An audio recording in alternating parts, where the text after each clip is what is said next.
चलिए शुरू करते हैं अपने सेशन को और अपने इस क्लास को। ठीक है, एक बार जल्दी से फटाफट कमेंट सेक्शन में बता दीजिए ऑडियो क्लियर है। इसके बाद हम अपने इस सेशन को, इस क्लास को स्टार्ट कर देंगे।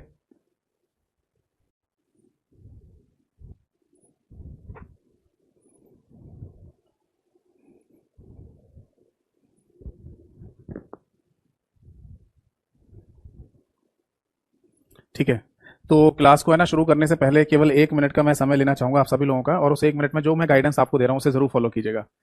सबसे पहली बात, 1 मिनट का समय शुरू होता है। और देखो, मैं ये बात पता है हमेशा क्यों बोलता रहता हूँ, क्योंकि बहुत सारे स्टूडेंट्स है ना पहली बार आते हैं क्लास में, तो उन्हें ये बात है ना पता ही नहीं चल पाती। अगर मैं एक क्लास में ये बात बोलकर छोड़ दूं तो फिर सबको पता ही नहीं चल पाएगी। तो इसलिए मैं हर क्लास की शुरुआत में ना ये बात बोल देता हूँ, ताकि कोई भी किसी भी क्लास को देखे उसे ये गाइडेंस मेरा पता चल जाए। ठीक है, तो शुरू करता हूँ। देखिए, क्लास में जितनी थ्योरी मैं आपको करा रहा हूँ ये मोर देन सफिशिएंट है। इससे ज्यादा थ्योरी करने की आपको आवश्यकता नहीं है। आप एमसीक्यू की प्रैक्टिस करिए, यानी कि मल्टीपल चॉइस क्वेश्चंस की, और उसमें भी पीवाईक्यू यानी प्रीवियस ईयर पेपर में आए हुए क्वेश्चंस की प्रैक्टिस हमें सबसे पहले करनी चाहिए। और इसके लिए आपको क्या करना है, मेरा यूट्यूब चैनल है कंप्यूटर बाय यतेंद्र सर के नाम से, उस पर जाइए कम्युनिटी वाले सेक्शन में, वहां मैं क्वेश्चन डालता हूं, आप उनके आंसर कीजिए तो आपको लगेगा कि हमारा एक मॉक टेस्ट हो जाता है।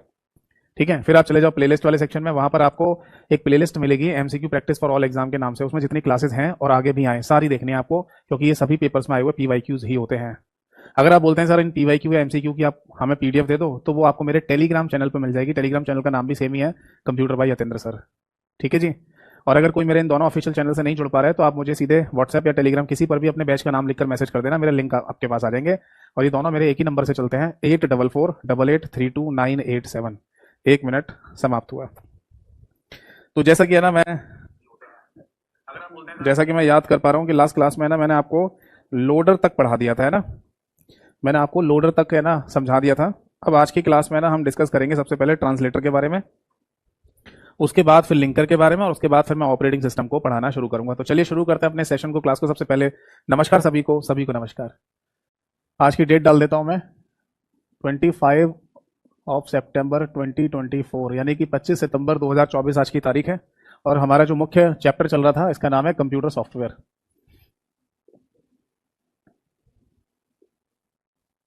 ठीक है जी। कंप्यूटर सॉफ्टवेयर को है ना हिंदी में भी सॉफ्टवेयर के नाम से ही बोला जाता है, इसका कोई हिंदी अनुवाद या ट्रांसलेशन नहीं होता है। बाकी आज की क्लास में ना, अच्छा पहले ये देख लो कि हम जिस कैटेगरी को यहाँ पर डिस्कस कर रहे हैं उसको सिस्टम सॉफ्टवेयर के नाम से बोला जाएगा। ठीक है, हिंदी में भी लिखोगे तो हिंदी में भी यही नाम होगा, सिस्टम सॉफ्टवेयर। क्लियर है जी, सिस्टम सॉफ्टवेयर। तो बेसिकली सिस्टम सॉफ्टवेयर में ना अभी हम डिस्कस करने जा रहे हैं, दैट इज ट्रांसलेटर। ट्रांसलेटर्स को समझिए क्या कह रहे हैं ना, क्या होता है ट्रांसलेटर्स। हिंदी में भी अगर देखें तो हिंदी में भी ट्रांसलेटर ही बोला जाएगा। वैसे पता है हिंदी में इसका एक नाम हो सकता है, ट्रांसलेट का मतलब होता है अनुवाद, और ट्रांसलेट करने वाले को क्या कहेंगे, अनुवादक कहा जाएगा। बट मैं डेफिनेटली लिख कर दे रहा हूं आपको, क्या बता रहा हूं कि है ना, कभी भी एग्जाम में ऐसा कभी नहीं आएगा कि ट्रांसलेटर शब्द को है ना हिंदी में अनुवादक लिख दिया जाए। हिंदी वाले सेक्शन में भी ऐसे ट्रांसलेटर ही लिखकर दिया जाएगा। ठीक है, तो ट्रांसलेटर कह दो इंग्लिश में, हिंदी में एक ही बात है। अब ये होते क्या है, देखो मैंने ना आपको ट्रांसलेटर के केस में 3 नाम लिखवाए थे। सबसे पहला नाम लिखवाया था मैंने कंपाइलर, इसके बाद मैंने लिखवाया था आपको इंटरप्रेटर, और इसके बाद मैंने आपको लिखवाया था दैट इज असेंबलर। तो ये 3 है ना टोटल हमारे पास ट्रांसलेटर होते हैं कंप्यूटर में। Is it clear? ठीक है जी। अब है ना, अगर आपसे ये कहा जाए कि कंपाइलर एग्जैक्टली या इंटरप्रेटर या असेंबलर एग्जैक्टली होते क्या चीज है, तो ये भी ध्यान रखना कि ये एक सिंगल प्रोग्राम होते हैं। मैं ये बात क्यों कह रहा हूं, क्योंकि कंप्यूटर सॉफ्टवेयर में 2 चीजें मैंने आपको समझाई हैं, एक तो प्रोग्राम और एक सॉफ्टवेयर। प्रोग्राम एक सिंगल एंटिटी है, और सॉफ्टवेयर जिसमें कलेक्शन ऑफ प्रोग्राम्स होते हैं, यानी कि बहुत सारे प्रोग्रामों का अगर कलेक्शन कर दिया जाए तो वो सॉफ्टवेयर बन जाता है। इज इट क्लियर और नॉट? तो पहले तो मुझे ये बताइए कि आपको है ना ट्रांसलेटर की कोई जानकारी है या नहीं। अगर आपको है ना ट्रांसलेटर की जानकारी, कंप्यूटर वाले ट्रांसलेटर की जानकारी अगर नहीं है, तो आपको रियल में एग्जाम्पल हो, जानते हो तो बताइए, वो भी आप बता सकते हैं।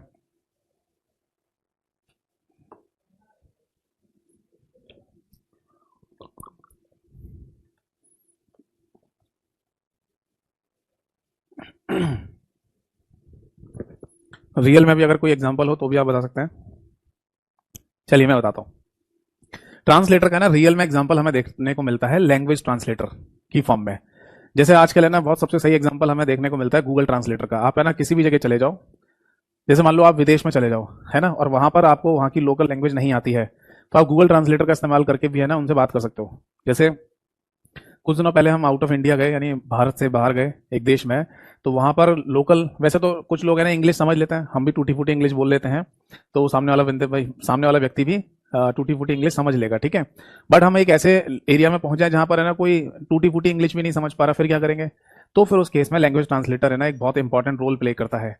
हमने क्या किया, वहां पर मोबाइल फोन निकाला, गूगल ट्रांसलेटर है ना ओपन किया, हमने अपनी भाषा में हिंदी में ही बोला, और जो दूसरी भाषा थी उस पर क्लिक कर दिया, तो उस व्यक्ति को सुना दिया कि हम क्या बोलना चाह रहे हैं, वो एग्जैक्टली समझ भी गया।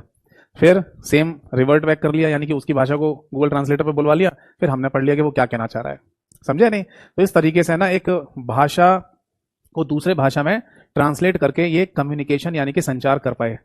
तो यही चीज है ना आजकल बहुत कॉमन हो गई है कि अब आपको है ना मतलब दिक्कत का सामना नहीं करना पड़ेगा कहीं पर, अगर आप फंस जाएंगे और सामने वाला व्यक्ति समझ नहीं पा रहा क्या बोल रहा है, तो ये कुछ चीजें अगर आपके पास हैं तो आप अपनी बात को दूसरे व्यक्ति तक पहुंचा सकते हैं, आप अपनी बात को दूसरे व्यक्ति को समझा सकते हैं।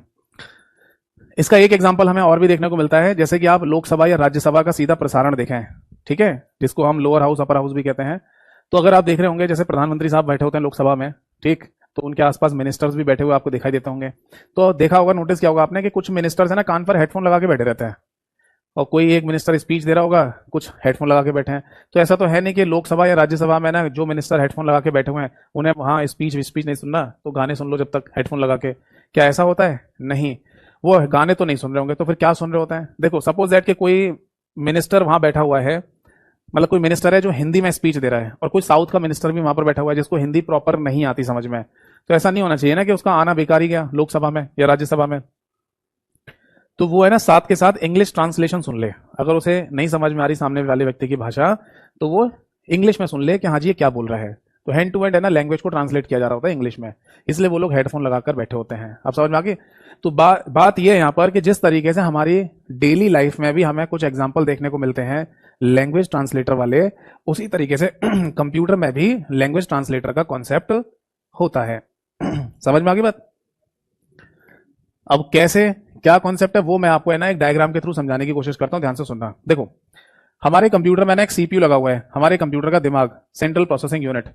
अगर आपसे ये पूछा जाए कि हमारा कंप्यूटर का सीपीयू कौन सी भाषा को समझता है, तो आंसर है बेटा मशीन लैंग्वेज, मशीन भाषा।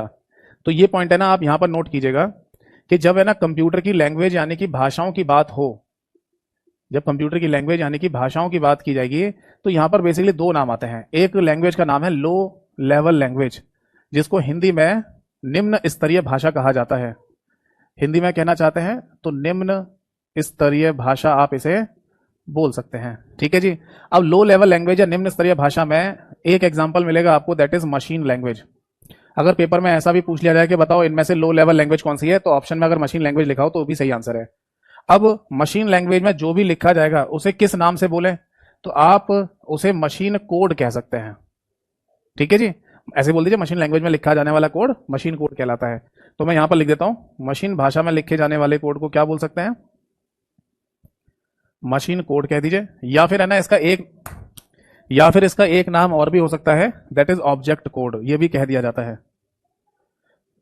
और या फिर इसका एक तीसरा नाम भी हो सकता है, दैट इज बाइनरी कोड, ये भी बोल देता है। तो अगर मशीन कोड लिखा हो, ऑब्जेक्ट कोड लिखा हो, बाइनरी कोड लिखा हो, तीनों का मतलब सेम ही होता है। इसे नोट कर लीजिए, पहले तो इसे नोट कर लीजिए, इंपॉर्टेंट पार्ट है, इससे भी एग्जाम में क्वेश्चन देखने को मिलते हैं। बाकी आपको पता ही है, अगर नोट नहीं करना तो मत कीजिए, कोई दिक्कत वाली बात नहीं है। आपको मेरे टेलीग्राम चैनल, जिसकी जानकारी मैं क्लास के शुरुआत में दे रहा था, वहां पर आपको ये कंप्लीट क्लास पीडीएफ मिल जाएगी कंप्यूटर सॉफ्टवेयर के नाम से। उस क्लास पीडीएफ को भी डाउनलोड करके प्रिंट आउट निकलवा कर रिवीजन कर सकते हैं, या फिर आप मोबाइल में या कंप्यूटर में पढ़ के भी रिवीजन कर सकते हैं, जैसा आपको सही लगे। बट मैं चाहूंगा कि आप नोट्स खुद से बनाएं, वो ज्यादा बेहतर होता है। नोट कर लिया? तो ये ध्यान रखना कि मशीन लैंग्वेज में लिखे जाने वाले कोड को क्या कहा जाता है? मशीन कोड, ऑब्जेक्ट कोड या बाइनरी कोड। ये 0-1 वाला ही कोड होता है, 101010111101, ये वाला जो कोड है ना, इसी को बाइनरी कोड के नाम से बोल देते हैं, ठीक है। अब देखो, ये जो मशीन लैंग्वेज है ना, ये इतनी आसान लैंग्वेज नहीं है, ये हमारे सीपीयू के लिए बनाई गई भाषा है, यानी सीपीयू को जो चीज समझ में आ रही है वो है मशीन लैंग्वेज। हम और आप जैसे लोगों को ये भाषा इतनी आसानी से समझ में नहीं आएगी। तो जब आपसे पूछा जाए कि लो लेवल लैंग्वेज में मशीन लैंग्वेज के अलावा कोई और भी उदाहरण होता है, तो बेटा इसका सही आंसर है दैट इज असेंबली लैंग्वेज। एक और एग्जाम्पल है हमारे सामने, असेंबली भाषा या असेंबली लैंग्वेज। हिंदी में भी यही नाम होगा, असेंबली भाषा। पर ये क्यों बनाई गई? ऐसा इसलिए बनाया गया क्योंकि मशीन लैंग्वेज इतनी आसान नहीं थी, तो इस भाषा से एक आसान भाषा बनाई जा रही थी, ताकि है ना आम आदमी, मतलब जो भी कंप्यूटर पे काम करने वाले लोग हैं वो समझ पाए। आम आदमी नहीं, कंप्यूटर पे काम करने वाले जो लोग हैं वो किसी भाषा को ना इजीली समझ पाए। तो मशीन लैंग्वेज से आसान भाषा होती है असेंबली लैंग्वेज। अगर आप मशीन लैंग्वेज में ही प्रॉपर सारी चीज़ों को समझेंगे तो उतना जल्दी समझ में नहीं आएगा, डिफिकल्ट है ये। असेंबली में इजीली समझ में आ जाता है। तो अगला क्वेश्चन ये आता है कि जिस तरीके से मशीन भाषा में लिखे जाने वाले कोड को मशीन कोड कहते हैं, तो असेंबली भाषा में लिखे जाने वाले कोड को क्या कहेंगे? इसको असेंबली कोड कह देंगे। तो क्या इसका भी अपना कोई दूसरा नाम होता है? तो नोट कर लीजिए। असेंबली भाषा में लिखे जाने वाले कोड को दो नामों से जाना जाता है, या तो इसे असेंबली कोड कह देते हैं, या फिर है ना इसको बेटा निमोनिक्स कहा जाता है, जिसकी स्पेलिंग एम से शुरू होती है। निमोनिक्स कह दो या निमोनिक कोड कह दीजिए, दोनों में से कोई भी शब्द इस्तेमाल कर सकते हैं आप, या तो निमोनिक्स बोल दीजिए या निमोनिक कोड। और ज्यादातर केस में मैं आपको बता दूं यही वाला नाम पूछा जाता है। कुछ समय पहले एक पेपर में पूछा गया है कि बताओ असेंबली भाषा में लिखे जाने वाले कोड को क्या कहते हैं, तो आंसर है निमोनिक कोड कहा जाता है। ठीक है, नोट कर लीजिए इसको। तो अब मैं एक बार फिर से बता दूं आप सभी लोगों को कि सीपीयू को केवल एक ही भाषा समझ में आती है, मशीन लैंग्वेज। और मशीन लैंग्वेज से आसान भाषा हम लोगों के लिए वो है असेंबली लैंग्वेज। और लो लेवल लैंग्वेज में केवल दो ही एग्जांपल आएंगे, मशीन और असेंबली लैंग्वेज। बट बेटा ये भाषा है ना इतनी आसान नहीं है असेंबली भी, कि आपको ना बिल्कुल इजीली समझ में आ जाए। तब है ना भाषाओं को आसान करते हुए एक भाषा और बनाई गई, जिसको हाई लेवल लैंग्वेज कहा गया, यह नाम दिया गया।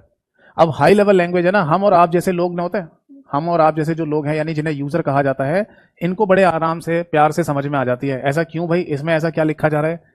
इसमें बेसिकली जो भी लिखा जाएगा वो इंग्लिश में लिखा जाता है, यानी कि अंग्रेजी का इस्तेमाल करके।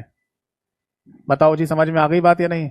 अगर आप कोई चीज़ है ना अंग्रेजी में लिखेंगे तो आपको इजीली समझ में आ जाएगा। आप बोलेंगे सर हमारी तो इंग्लिश भाषा ही नहीं, हम तो हिंदी में पढ़ते हैं। बेटा देखो, आप थोड़ा सा कंप्यूटर की तरफ अगर आप जाएंगे तो अंग्रेजी में ही पढ़ना पड़ेगा। कंप्यूटर बेसिकली हिंदी में होता ही नहीं है, सही बताऊं मैं आपको। बट हम हिंदी में जितना हो सकता है उसे चेंज करके पढ़ते रहते हैं, बट इसकी जो एग्जैक्ट भाषा है वो अंग्रेजी भाषा ही है। ठीक है ना? तो मशीन और असेंबली लैंग्वेज से आसान भाषाओं की अगर हम बात करें तो वो है हाई लेवल लैंग्वेज, यानी कि उच्च स्तरीय भाषा। आप बोलेंगे सर हाई लेवल लैंग्वेज का कोई एग्जाम्पल नहीं होता? जैसे लो लेवल के दो एग्जाम्पल है, तो आंसर है होते हैं। देखो, जब आपसे पूछा जाए कि हाई लेवल लैंग्वेज के एग्जाम्पल कौन से होते हैं, यानी जिसको हिंदी में कहा जाता है उच्च स्तरीय भाषा, तो सबसे पहले तो आप ये लिखो यहां पर कि इस भाषा में लिखा जाने वाला कोड किस नाम से जाना जाता है। तो बेटा उसको है ना सोर्स कोड कह देते हैं, या फिर उसको प्रोग्राम कोड के नाम से भी बोल दिया जाता है। दोनों में से आप कोई भी नाम यूज कर सकते हैं। पहले तो ये लिख लो, हाई लेवल लैंग्वेज में लिखे जाने वाले कोड को या तो सोर्स कोड कह दो या फिर प्रोग्राम कोड कह दीजिए। ठीक है? और एग्जाम्पल या उदाहरण की बात करें तो सी प्लस प्लस, जावा, पाइथन, एक्सेट्रा, यानी कि इत्यादि। समझ में आ गई बात? यानी मोटा मोटा आप ऐसे कह सकते हो कि केवल लो लेवल लैंग्वेज में दो ही नाम आते हैं, मशीन और असेंबली। इन दोनों नामों को छोड़कर अगर आपके सामने कोई भी नाम लिख दिया जाए और ये कहा जाए कि ये कंप्यूटर की भाषा है या कंप्यूटर की प्रोग्रामिंग लैंग्वेजेस हैं, तो वो हाई लेवल लैंग्वेज का ही उदाहरण होगा, क्योंकि लो में केवल दो ही नाम आते हैं, बाकी सारी लैंग्वेज हाई लेवल लैंग्वेज कहलाते हैं। तो इन सभी हाई लेवल लैंग्वेज में जो भी आप लिखते हैं ना वो सब अंग्रेजी में लिखा जाता है। तो इंग्लिश में लिखा हुआ है ना हमें इजीली समझ में आ जाता है, हम आसानी से समझ लेते हैं, इसलिए इस भाषा को है ना यूजर आसानी से समझकर अपना काम कर लेता है। तो अब है ना देखो, दो चीजें हमें यहां पर देखने को मिल रही है। पहली बात तो हमें यह समझ में आ रही है यहां पर कि अगर हम सीपीयू की बात करें, यानी कि सेंट्रल प्रोसेसिंग यूनिट की बात करें, तो सेंट्रल प्रोसेसिंग यूनिट को तो एक ही भाषा समझ में आती है, वो है मशीन लैंग्वेज, जो हम जैसे लोगों को ज्यादा समझ में नहीं आती, इजीली समझ में तो नहीं आती।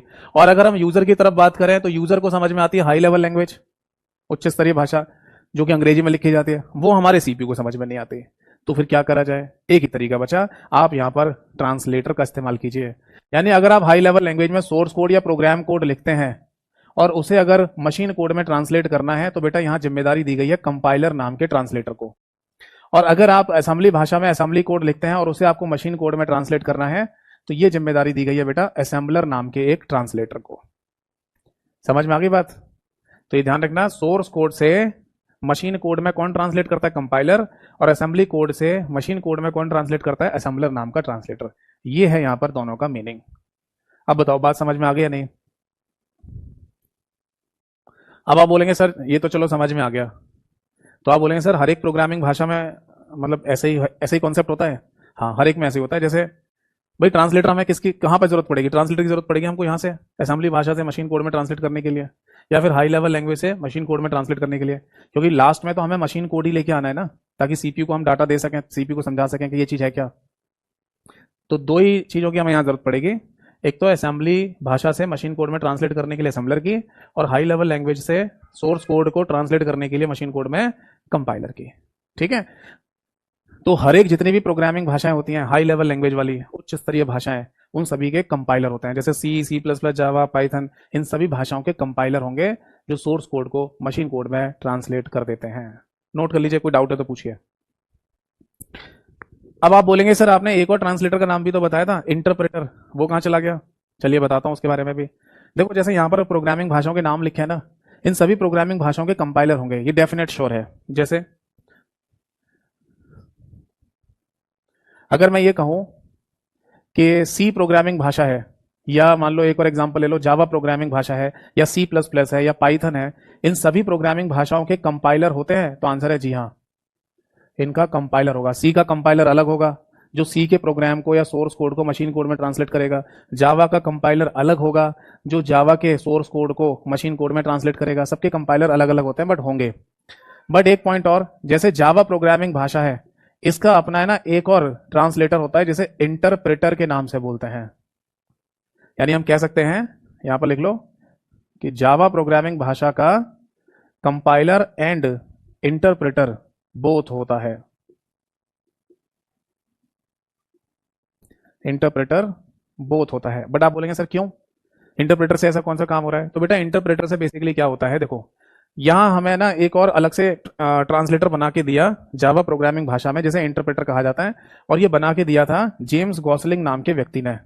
एक व्यक्ति है जेम्स गॉसलिंग, ये जावा प्रोग्रामिंग भाषा का डेवलपर है, और जावा को बनाया था 1995 में, 1995 में बनाया था जेम्स गॉसलिंग ने।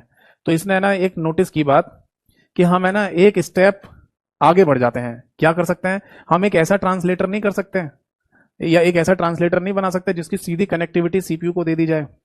मतलब हम क्या ऐसा नहीं कर सकते कि सोर्स कोड को है ना सीधे है ना सीपीयू को ही भेज दें डायरेक्टली, बीच में कंपाइलर की हमें जरूरत ही ना पड़े? आप बोलेंगे सर यहां पर भी तो कुछ कुछ वही हो रहा है कि सोर्स कोड क्या करेगा, सोर्स कोड है ना, मतलब कंपाइलर क्या करेगा, सोर्स कोड को मशीन कोड में ट्रांसलेट करेगा और वो सीपीयू को दे देगा। तो बेसिकली यहां क्या होता है कि जब सोर्स कोड कंपाइलर के द्वारा मशीन कोड में बदलता है, समझना इस बात को, जब सोर्स कोड कंपाइलर के द्वारा मशीन कोड में बदलता है तो उसके आगे एक स्टेप और भी होता है, जो मैं अभी थोड़ी देर बाद में बताऊंगा आपको, लिंकर वाला कॉन्सेप्ट। तो वो लिंकर का भी कॉन्सेप्ट यहां पर आता है, तब जाके सीपीयू के पास वो डाटा पहुंचता है। फिर से सुन लो क्या कह रहा हूं। अगर आपसे कहा जाए कि सोर्स कोड से मशीन कोड में आपको ट्रांसलेट करना है, सोर्स कोड से मशीन कोड में ट्रांसलेट करना है आपको, और फिर हमें सीपीयू को भेजना है, तो क्या काम कर रहा है कंपाइलर? तो यहां पर है ना बीच में एक कॉन्सेप्ट और भी होता है जिसे लिंकर कहते हैं। लिंकर का कॉन्सेप्ट आएगा तब जाके ना सीपीयू को डाटा मिलता है। बीच में लिंकर का कॉन्सेप्ट आएगा तब जाके सीपीयू को डाटा मिलेगा। अब हम ये ना लिंकर वाले कॉन्सेप्ट को खत्म करना चाहते हैं, तो क्या कर सकते हैं, सीधे सोर्स कोड को ना भेज देंगे सीपीयू के पास। यही काम कर देगा इंटरप्रेटर, यही काम कर देगा बेटा इंटरप्रेटर। तो ये जेम्स गॉसलिंग ने इस बात को सोचा था 1995 में, जब जावा प्रोग्रामिंग भाषा को इसने डेवलप किया था। तो अभी बीते कुछ समय पहले एक पेपर हुआ है जहां पर ये क्वेश्चन पूछा गया है कि बताओ इनमें से वो कौन जिम्मेदार होता है जो सोर्स कोड को सीधे मशीन कोड में परिवर्तित किए बिना सीपीयू को ट्रांसफर कर दे। फिर से सुन लो, इनमें से कौन जिम्मेदार है जो सोर्स कोड को मशीन कोड में ले जाए बिना सीपीयू को डाटा दे कहा जाता है, या ये काम किसके द्वारा होगा? इंटरप्रेटर के द्वारा होगा।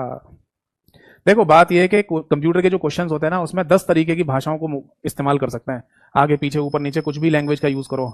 मेन कॉन्सेप्ट है ना आपको पता होना चाहिए, ठीक है ना। भाषा थोड़ी बहुत अदली बदली जा सकती है, बट मेन कॉन्सेप्ट आपको पता होना चाहिए, तो आप है ना करेक्ट आंसर दे सकते हैं। इज इट क्लियर और नॉट? बताइए, ये बात समझ में आ गई सभी को?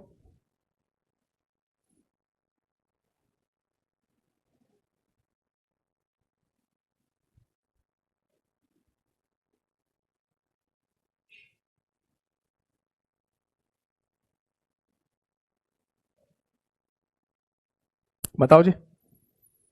तो ये है यहां पर तीनों का कॉन्सेप्ट, कंपाइलर, असेंबलर और इंटरप्रेटर का।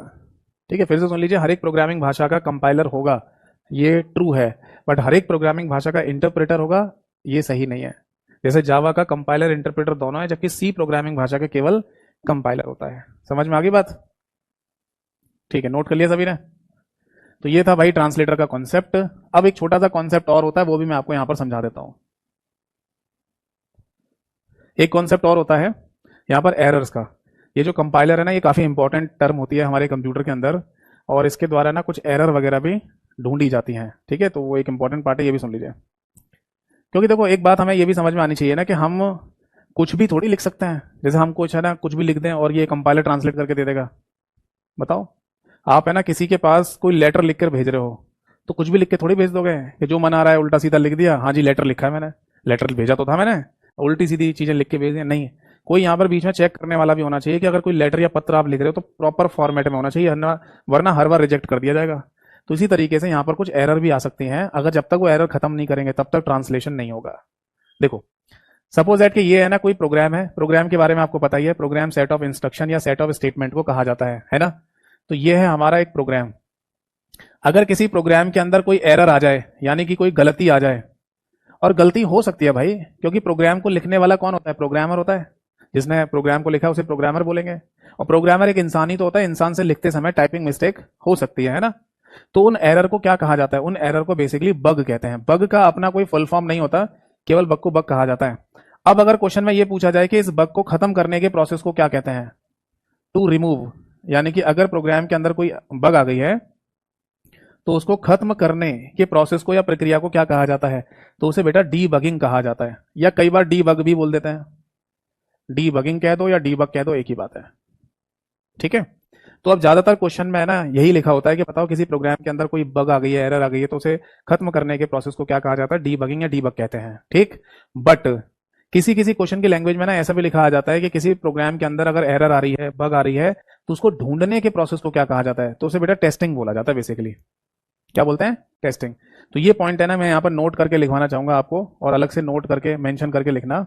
अगर लिखा जाए to find out error, to find out error in program, Hindi में लिख लीजिए, प्रोग्राम में गलती को ढूंढने की प्रक्रिया, ढूंढने की प्रक्रिया, ऐसे लिखिए, to find out error in a program, यानी कि प्रोग्राम में गलती को ढूंढने की प्रक्रिया को क्या कहा जाता है? तो बेटा इसको कहा जाता है टेस्टिंग। ठीक है, इसको टेस्टिंग के नाम से बोला जाता है। बट एक बात ध्यान रखना, मैं क्या बोलना चाह रहा हूं, समझाना चाह रहा हूं, ध्यान से सुनना समझना। अगर कभी ऐसा लिखा हो कि किसी प्रोग्राम में एरर आ गई है, तो उसे ढूंढने की प्रक्रिया को क्या कहा जाता है? और किसी भी ऑप्शन पर है ना टेस्टिंग नहीं लिखा हो, तो फिर डीबगिंग को भी आंसर टिक कर देना। क्योंकि बात यह है कि हम प्रोग्राम के अंदर एरर को ढूंढने के बाद उसे खत्म भी करते हैं, लास्ट में खत्म भी तो करना पड़ेगा। जब तक हम एरर को खत्म नहीं करेंगे तब तक है ना प्रोग्राम ट्रांसलेट नहीं होगा, और ट्रांसलेट नहीं होगा तो हमें आउटपुट नहीं मिलेगा। फिर से सुनो क्या कह रहा हूं। अगर कभी ऐसा लिखा हो कि प्रोग्राम को अंदर एरर आ गई है, उसे ढूंढने की प्रक्रिया क्या कहलाती है, और ऑप्शन में कहीं पर भी टेस्टिंग ना लिखा हो, ऑप्शन में ना दे रखा हो टेस्टिंग, तब डीबगिंग को भी आंसर टिक कर देना, ये मानते हुए कि पहले एरर को ढूंढा गया होगा फिर खत्म कर दिया गया होगा, आंसर डीबगिंग है। बट अगर स्पेशली यही लिखा हुआ है कि प्रोग्राम के अंदर एरर आई हुई है और उसे खत्म करने के प्रोसेस को क्या कहते हैं, तो डीबगिंग। और अगर ये लिखा हुआ है कि किसी प्रोग्राम के अंदर एरर आई हुई है और उसे ठीक करने के उसको ढूंढने के प्रोसेस को क्या कहते हैं, और ऑप्शन में टेस्टिंग लिख रखा है, तो भी टेस्टिंग को टिक कर देना। ठीक है जी, समझ में आया? एक बार फिर से सुन लो। ये तो सिंपल सा पता है ही आपको कि बग को खत्म करने के प्रोसेस को क्या कहते हैं। इसके केस में ना कंफ्यूजन ज्यादा पता है क्यों है? क्योंकि लोकल राइटर की किताबों में और लोकल राइटर्स की पीडीएफ में इस क्वेश्चन के साथ बड़ी नाइंसाफी की गई है। बहुत सारी जगह पर है ना ये क्वेश्चन लिखा हुआ है लैंग्वेज, और यहाँ पर डीबगिंग लिख देते हैं, तो फिर बच्चे परेशान होकर मेरे को बोलते हैं कि सर आपने तो बताया था ढूंढने के प्रोसेस को टेस्टिंग बोलते हैं, जबकि इस किताब में, लोकल राइटर की किताब में डीबगिंग लिखा हुआ है। तो मैं वहां पर यही समझाता हूँ, बेटा देखो लोकल राइटर की किताबों पे भरोसा नहीं करना चाहिए, उन्होंने कहीं ना कहीं से कॉपी पेस्ट मारा होता है, सही काम नहीं किया होता है। तो इसलिए है ना कुछ पॉइंट हमेशा दिमाग में रखो कि अगर ये क्वेश्चन लिखा आए और ऑप्शन में टेस्टिंग हो तो टेस्टिंग सही आंसर है, ये क्वेश्चन लिखा हुआ आए और ऑप्शन में टेस्टिंग ना दे रखा हो तब डीबगिंग भी टिक कर सकते हो, ये मानते हुए कि हमने पहले एरर को ढूंढा और फिर बाद में खत्म कर दिया। और केवल सीधे सीधे यही लिखा हो तो आंसर डीबगिंग हो गई होगा। ठीक है, चलिए आई होप सो कि आपने नोट कर लिया होगा इसको। अब आगे देखते हैं कि ये जो एरर या गलतियां हैं ना, ये कितनी हो सकती हैं, इनके भी कोई टाइप वगैरह होते हैं क्या? तो देखो मैं समझाता हूं। जब है ना हम एरर्स की बात करते हैं, गलतियों की बात करते हैं या बग्स की बात करते हैं, तो टोटल मिला के हमें 3 तरीके की बग या एरर देखने को मिलती हैं। वो भी कब? जब प्रोग्राम को रन कराया जाता है। तो आप यहां पर लिख सकते हैं प्रोग्राम को रन कराते समय, कराते टाइम या कराते समय आने वाली एरर्स, आने वाली एरर्स। तो जब प्रोग्राम को कंप्यूटर में चलाया जा रहा होगा उसी को कहते हैं रन कराना। तो प्रोग्राम को जब रन करा रहे होते हैं तो उस समय जो एरर मिलेंगे उनको क्या कह दिया जाएगा? उनको रन टाइम एरर कह दिया जाता है। समझ में आ गई बात? और ये रन टाइम एरर या एरर्स टोटल 3 प्रकार की हो सकती हैं। सबसे पहली देखो, आपको है ना प्रोग्राम के अंदर लॉजिकल एरर भी मिल सकती है। लॉजिकल एरर, जिसको है ना दूसरे शब्दों में ऐसे भी कह दिया जाता है अनएक्सपेक्टेड आउटपुट वाली एरर। यानी कि लॉजिकल एरर में है ना हमेशा अनएक्सपेक्टेड आउटपुट ही आएगा। मतलब जैसा आप आउटपुट सोच रहे हैं वैसा ना आ रहा हो, कुछ और ही आ रहा हो, तो उसको अनएक्सपेक्टेड आउटपुट एरर या फिर उसको लॉजिकल एरर के नाम से बोला जाता है। और प्रोग्राम के अंदर अगर लॉजिकल एरर आई है तो इसको ढूंढने की जिम्मेदारी बेटा प्रोग्रामर की होती है, जिसने प्रोग्राम लिखा है, और कोई ढूंढ कर नहीं बता सकता। आप चाहें तो यहां लिख लो डिटेक्टेड बाय, यानी कि किसके द्वारा ढूंढी जाएगी? प्रोग्रामर के द्वारा। जैसे सपोज दैट अगर आपने बोला किसी सी लैंग्वेज के प्रोग्राम में, आपने बोला ए की वैल्यू मान लो 20 है और बी की वैल्यू मान लीजिए 10 है, और आप ये कह रहे हैं C is equal to A plus B करके बताओ क्या आंसर आएगा। तो इस प्रोग्राम के अकॉर्डिंग तो ना दोनों को जोड़कर आंसर कितना आएगा? 30 आ जाएगा, है ना। बट जब आप ये चीज लिख रहे थे ना तो आपसे एक टाइपिंग मिस्टेक हो गई। क्या? आपको यहां पर माइनस लगाना था और आप लगा के यहां पर प्लस, आपको लिखना माइनस था। तो जब आउटपुट आएगा वो आउटपुट जैसा आप सोच के चल रहे थे वैसा थोड़ी होगा भाई। उसी तरीके से हो गया ना, जैसे किसी जमीन पर कोई घर बनाने जा रहे हो तो क्या बनेगा घर, कैसा बनेगा घर, ये चीज पहले से पता होती है ना। कागज पे भी, जिसको नक्शा या मैप कहते हैं, वो दिमाग में भी रहता है कि घर ऐसा बन के आएगा, है ना। ऐसा थोड़ी कि मिस्त्री मजदूर को बुला लिया, सामान ला के दे दिया और कह दिया चलो भाई बनाओ, देखते हैं क्या बना के देते हो। ऐसा नहीं होता है। तो यानी जो प्रोग्रामर प्रोग्राम को लिखने बैठा होगा उसे ये चीज पता होगी कि आउटपुट ये निकल के आएगा, मैं इस आउटपुट को लाने के लिए प्रोग्राम लिख रहा हूं, है ना। तो आएगा आउटपुट क्या यहाँ पर? 30, जबकि वो सोच के चल रहा है कि यार 10 आना चाहिए। तो इसका मतलब कहीं ना कहीं मिस्टेक हुई है। ये जो प्लस उसने गलती से लिख दिया, इसकी जगह माइनस लिखना था, तब आंसर आएगा 10।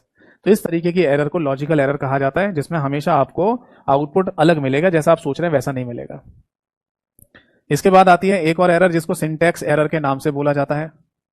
सिंटैक्स एरर कह दो या फिर इसका एक नाम और भी होता है सिंटैक्टिक एरर। ये क्या चीज है भाई? Syntactic error. पहले ये लिख लो, इसको डिटेक्ट करने की जिम्मेदारी किसके पास है? Detected by. यही जिम्मेदारी है कंपाइलर के पास। मतलब कंपाइलर क्या करता है बेसिकली, जो भी प्रोग्राम इसे दिया जाएगा ट्रांसलेट करने के लिए, उससे पहले सिंटैक्स एरर या फिर एक नाम और भी हो सकता है इसका रूल्स एरर। मतलब अगर आप किसी प्रोग्रामिंग भाषा के रूल्स को फॉलो नहीं करेंगे तो ये हमेशा सिंटैक्स एरर देता रहेगा या रूल्स वाली एरर देगा। जैसे किसी सी प्रोग्रामिंग भाषा में ऐसे कहा जा रहा है कि a is equal to 20, B is equal to 10 लिखकर यहाँ पर ऐसे सेमी कोलन आपको लगाना पड़ेगा। या फिर अगर आप कोई लॉजिक लिख रहे हैं इस तरीके से c is equal to A plus B, तो ऐसे ही लिखना पड़ेगा और उसके आगे भी सेमी कोलन लगाना पड़ेगा। अब आप ऐसा नहीं कर सकते कि यहाँ पर सेमी कोलन छोड़ दो तो एरर आएगी हमेशा। या फिर ऐसा नहीं कर सकते कि जो लॉजिक आपने लिखा है C is equal to A plus B, इसकी जगह आप है ना A plus B is equal to C लिख दो, ऐसे, तो ये भी अलाउ नहीं है। तो अगर आप किसी प्रोग्रामिंग भाषा के रूल्स एंड रेगुलेशन को फॉलो नहीं करेंगे तो हमेशा उसमें सिंटैक्स एरर या सिंटैक्टिक एरर आती रहेगी, और इसी को ढूंढ ढूंढ कर कौन देता रहता है? कंपाइलर देता रहेगा। समझ में आ गई बात? और एक और होती है यहां पर, that is semantic error. Semantic errors, ठीक है, इनका कोई नाम नहीं होता दूसरा, बस इसके आगे लिख लो कि सिमांटिक एरर को डिटेक्ट कौन करता है, कौन ढूंढ कर बताता है। तो बेटा एक अलग से नाम और होता है पार्सर।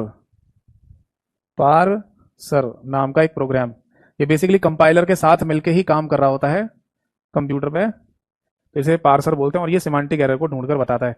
ये सिमांटिक एरर जनरली है ना वार्निंग्स होती हैं, इनको वार्निंग्स कहते हैं, यानी चेतावनी कहते हैं इनको। देखो समझाता हूं इस चेतावनी या वार्निंग का मतलब क्या है। किसी सी प्रोग्रामिंग भाषा में आप कह रहे हैं कि a इज इक्वल टू 20 लिखो, b इज इक्वल टू 10 लिखो, और फिर आप बोल रहे हैं c is equal to a plus B करके बताओ आंसर क्या निकलेगा। तो आंसर आ जाएगा दैट इज 30। a की वैल्यू पुट हो जाएगी यहाँ पर, b की वैल्यू पुट हो जाएगी, और दोनों को जोड़कर c में आंसर आ जाएगा, c इज इक्वल टू 30 आ जाएगा, है ना। ये आंसर आपका आ जाएगा। बट सपोज दैट आप है ना जब प्रोग्राम लिख रहे थे तो लिखते लिखते आप भूल गए कि ये वैल्यू भी देनी है आपको। आपने बस ये बोल दिया कि a और यहाँ पर b बस, और फिर आगे लिख रहे हो आप a c is equal to a plus B, और अब आप पूछ रहे हो कि बताओ क्या आंसर आएगा c में। तो बेसिकली यहाँ पर c में कोई आंसर नहीं आएगा। और एक है ना, एक एरर आ जाएगी या वार्निंग आ जाएगी जिसे बोलते हैं वैल्यू इनिशियलाइजेशन प्रॉब्लम। यानी कि आपने आपने जो कहा है ना कि ए बी को जोड़कर सी में आउटपुट दीजिए, वहां पर पहले ए और बी में कोई वैल्यू तो दो। जब आप ए और बी में वैल्यू नहीं दे रहे हैं तो सी उसको ए और बी को जोड़कर सी में आउटपुट आएगा कैसे? समझे नहीं? तो ए और बी में ना पहले आपको यहां पर वैल्यू देनी पड़ेगी। तो इसी तरीके की चेतावनी जिसको बोलते हैं यहां पर value initialization problem, value initialization problem. तो इस तरीके की वार्निंग्स को यानी चेतावनियों को क्या कहा जाता है? सिमांटिक एरर के नाम से बोला जाता है। बताइए जी, समझ में आ गई बात? इज दैट क्लियर और नॉट?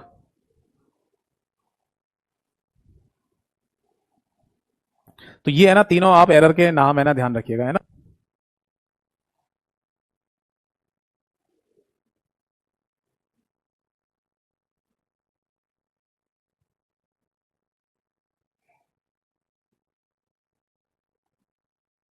ठीक है, नोट कर लिया सभी ने?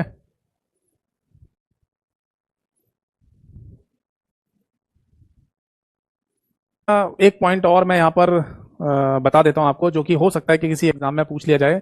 ये है ना कंपाइलर और इंटरप्रेटर से संबंधित है, पहले ये नोट कर लो आप। ठीक है, ये तो एरर वगैरह हो गई, बाकी कंपाइलर और इंटरप्रेटर से संबंधित है ना, एक पॉइंट और है जो मैं आपको यहां पर समझा देता हूं, है ना। देखो, ये भी ध्यान रखना कि कंपाइलर और इंटरप्रेटर का कॉन्सेप्ट तो मैंने समझा ही दिया कि वो कैसे ट्रांसलेट करते हैं। इनके ना प्रोग्राम को रीड करने का तरीका भी अलग अलग होता है, ये और साइड में कहीं नोट कर लो, क्योंकि ये भी है ना एरर से संबंधित ही है। क्योंकि देखो, कंपाइलर अगर एरर ढूंढ रहा है तो इंटरप्रेटर भी तो एरर ढूंढ सकता है। क्योंकि ऐसा थोड़ी है कि मतलब कंपाइलर को तो काम एक और दे रखा है कि एरर ढूंढो, अगर एरर नहीं है तो ट्रांसलेट कर दो, और अगर है एरर तो बताओ। और इंटरप्रेटर के केस में कहते हैं कि सीधे सीपीयू को डाटा दे दो, तो कुछ भी लिख दोगे तो वो सीपीयू के पास थोड़ी पहुंचा देगा इंटरप्रेटर, वो भी तो एरर ढूंढेगा। तो बस इसमें कंपाइलर और इंटरप्रेटर के केस में एक पॉइंट और लिख लीजिए, एरर को ढूंढने के केस में और प्रोग्राम को रीड करने के केस में। देखो, सपोज दैट ये कोई प्रोग्राम है, ये कोई प्रोग्राम है, तो आप लिखना चाहें तो ऐसा लिख सकते हैं, वरना याद रखना बस। और ये है कोई प्रोग्राम, ठीक है। इसमें दोनों में डिफरेंस क्या है यहाँ पर इंटरप्रेटर और कंपाइलर में? कंपाइलर है ना पूरे प्रोग्राम को एक बार में रीड करता है। जैसे मान लो इसमें कितनी लाइन है, 1 2 3 4 5, इन पांचों लाइनों को पूरी पढ़ने के बाद फिर बताएगा लास्ट में कि कितनी एरर आ रही है। जैसे 5 की 5 लाइनों में एरर है तो लास्ट में शो कर देगा, भैया तुम्हारी 5 की 5 लाइनों में एरर है, इनको ठीक करो, तभी मैं ट्रांसलेट करूंगा। इंटरप्रेटर क्या करता है, पूरे प्रोग्राम में कितनी लाइन है, 1 2 3 4 5, तो इन पांचों लाइनों को लाइन बाय लाइन रीड करेगा। आप बोलेंगे सर यहां लाइन बाय लाइन रीड नहीं कर रहा था? हाँ, यहां पे भी line by line he read कर रहा था कंपाइलर, बट सारी लाइनों को रीड करने के बाद लास्ट में एरर दिखाता है। ये लाइन बाय लाइन रीड करते समय किसी भी लाइन में अगर एरर आ गई तो वहीं दिखा देगा। जैसे पहली लाइन में एरर आ गई तो वहीं दिखा देगा इसमें एरर है, इसको ठीक करो, तब मैं दूसरी लाइन को पढ़ूंगा। ये डिफरेंस है। तो एक बार मैं बोल देता हूं इस बात को कि compiler reads whole program at one time and if error founds then shows all the error at the last. Hindi में कहा जाएगा कंपाइलर पूरे प्रोग्राम को एक बार में रीड करता है और अगर एरर पाई जाती है तो उन्हें सबसे आखिरी में दिखाता है, सारी एरर्स को। इंटरप्रेटर के केस में क्या कहेंगे? Interpreter reads whole program line by line, if error found in any line then shows the error at the end of the line. Hindi में कहा जाएगा इंटरप्रेटर पूरे प्रोग्राम को लाइन दर लाइन पढ़ता है और अगर किसी लाइन में एरर पाई जाती है तो उसी लाइन के अंत में एरर दिखा देता है, तब दूसरी लाइन को पढ़ेगा। बताओ जी, बात समझ में आ गई या नहीं? तो ये था ट्रांसलेटर का कॉन्सेप्ट जो मैंने आपको समझाया। Is it clear? बस इतना ही है ट्रांसलेटर में। और मैं डेफिनेटली आपको बता रहा हूं कि अगर ट्रांसलेटर से संबंधित कोई पेपर में क्वेश्चन पूछा भी जाएगा तो इससे ज्यादा नहीं पूछते फिर। ठीक है, चलो, यहां तक कोई डाउट है तो पूछो, नहीं तो आगे बढ़ेंगे।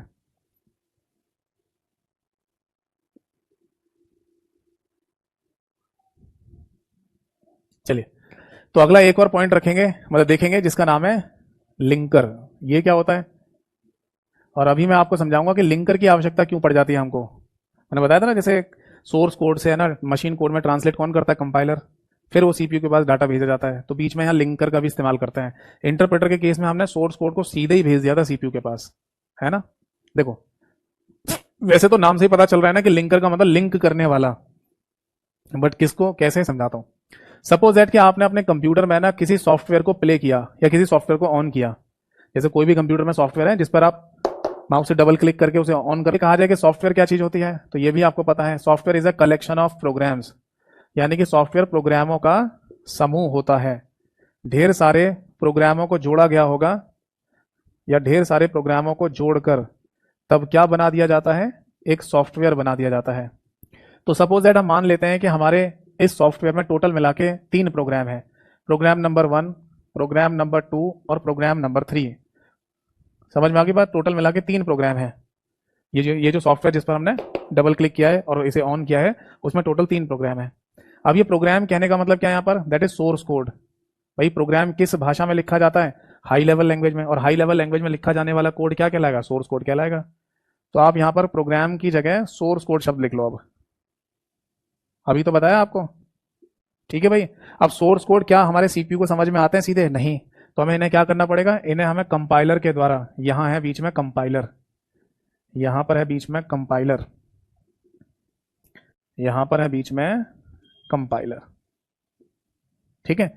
और कंपाइलर के द्वारा क्या जनरेट होती है, सोर्स कोड से मशीन कोड जनरेट होता है। बट लिंकर के केस की बात करें तो यहां पर मशीन कोड की जगह ऑब्जेक्ट कोड लिख देते हैं, तो कोई दिक्कत थोड़ी है, क्योंकि मशीन कोड, ऑब्जेक्ट कोड और बाइनरी कोड तीनों का मतलब सेम ही होता है। तो यहां ऑब्जेक्ट कोड लिख लीजिए।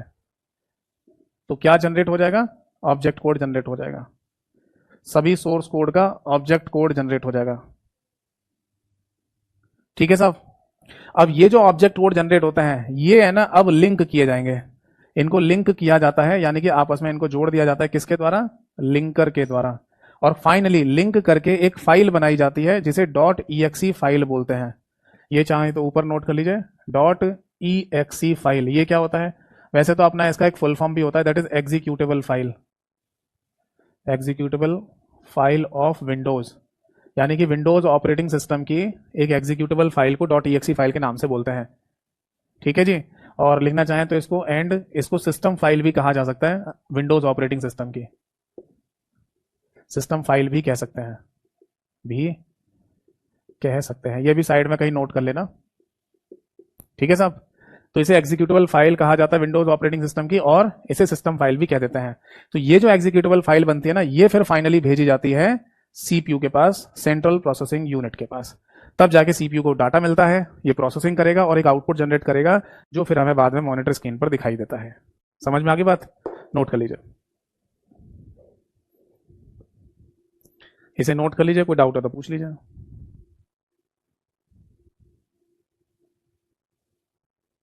एक बात है ना, फिर से सुन लीजिए, मैं इस पॉइंट को अभी लिखवाऊंगा, अभी इसे रब करके मैं इसे एक बार बोल देता हूं कि लिंकर क्या कर रहा है, लिंक कर रहा है ऑब्जेक्ट कोड फाइलों को जो कि कंपाइलर के द्वारा जनरेट की गई हैं, और उनको एक एग्जीक्यूटेबल फाइल में कंबाइन कर देता है, फिर इसे सीपीयू के पास भेज देता है, ठीक है। पहले डायग्राम नोट कर लीजिए।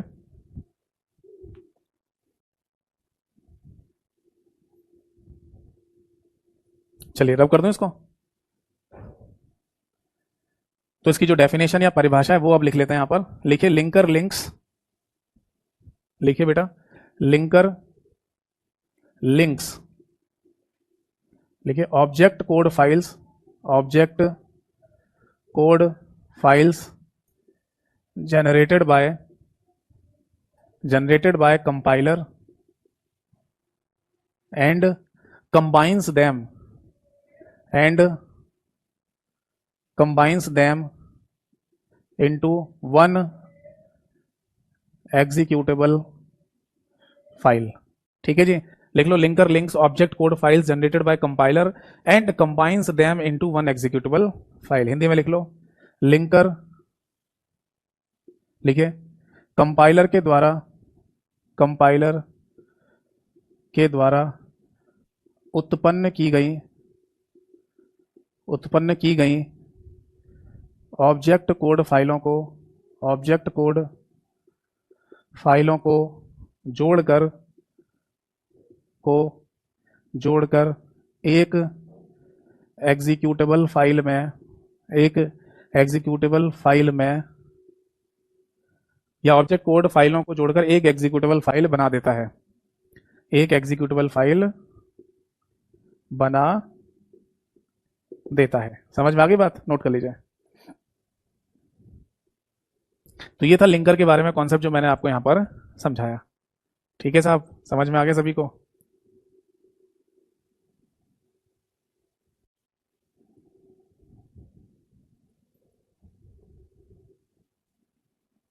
अब देखिए सिस्टम सॉफ्टवेयर के अंदर है ना एक पॉइंट और बचा हुआ है, लास्ट पांचवा पॉइंट, क्योंकि मैंने अभी तक आपको बायोस लोडर के बारे में और ट्रांसलेटर लिंकर के बारे में समझा दिया।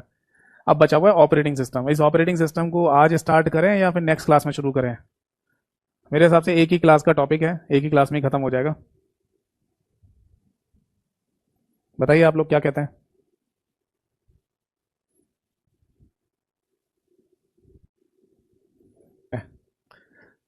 चलिए नेक्स्ट क्लास में कर लेंगे। एक्चुअली बात है ना कि ऑपरेटिंग सिस्टम एक इंपॉर्टेंट टॉपिक भी है और थोड़ा बड़ा टॉपिक है, तो कोशिश है ना यही होनी चाहिए।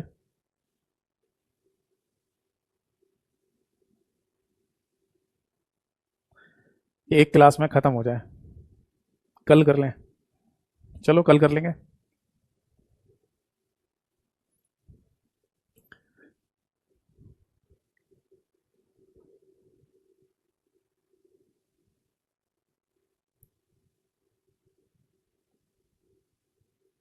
सुधीर कोठारी।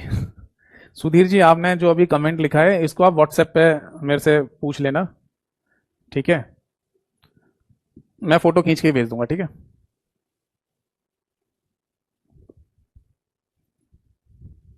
व्हाट्सएप नंबर तो आपको पता ही होगा, मैं फोटो खींच के भेज दूंगा, व्हाट्सएप पे मैसेज कर देना। ठीक है, फिर एक काम करते हैं, कल ही कर लेंगे। ऑपरेटिंग सिस्टम है ना पूरा एक क्लास में खत्म कर लेंगे। ठीक है, तो कल हमारा है ना ऑपरेट ये कंप्यूटर सॉफ्टवेयर वाला चैप्टर भी खत्म हो जाएगा।